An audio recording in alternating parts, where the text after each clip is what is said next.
I've only spoken to a few people about this, so it's a lot coming off my chest. I suffer from an anxiety disorder called DPDR, or Depersonalization Derealization. I've had it since around the end of March this year, so it's been about half a year already. DPDR is an anxiety disorder caused by either sudden trauma, which I haven't had, thankfully, or a long-time buildup of stress and anxiety over the course of your life. Eventually, after taking enough stress, your mind can't handle it all, and it, so to speak, overflows. Your mind then manifests your anxiety into different symptoms. The symptoms of depersonalization, for me, had me feel as if I wasn't in control of my own daily actions. Everything seemed automatic, as if something else was controlling my body. Severe dissociation. This symptom worsened the other symptoms of derealization, which ranged from time skips, feeling unfamiliar with your surroundings, and vision changes. The changes in vision were the most alarming for me because I was physically seeing things differently. Objects seemed flat against backgrounds. Things lost their depth, but my depth perception was fine. It's always been hard to explain, and that's why I haven't really spoken to many people about it, because I have a hard time making them understand.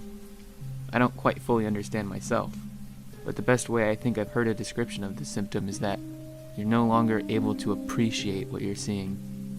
It's as if you're always looking through a television screen. A screen that's crystal clear, but you feel like you can't touch any objects in the screen. They're not real to you. But they actually are. You're just tricked into feeling like they aren't real because you're behind the screen.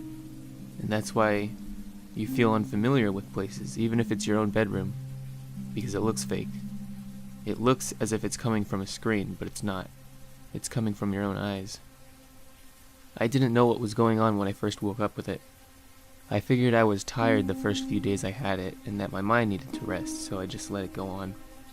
Eventually, more days passed, and I realized it wasn't going away, and my symptoms started becoming more apparent and more severe. Time skips began occurring, where I would feel as if I disconnected from my body and then would snap back into it hours later, finally becoming aware of where I was and what I was doing in the moment. My vision symptoms got worse too. Sunlight began hurting my eyes, and as I said before, everything lost their depth and their value to me visually. I was also beginning to feel an emotional disconnect from the world. Not only had the world lost its physical value to me, but everything felt much more pointless, which led to depression. Eventually, things got to the point where I actually thought I was going insane, which apparently is common for people who have DPDR. I didn't know what to do, and I felt like I had no one to turn to at this point.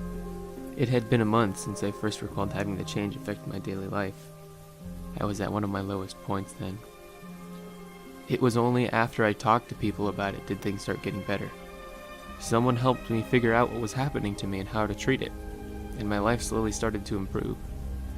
I still have DPDR today, and I'm sure I have a long road ahead until it's completely gone, but there have been major improvements in my day-to-day life already. Talking about it helps, so that's why I've made this video.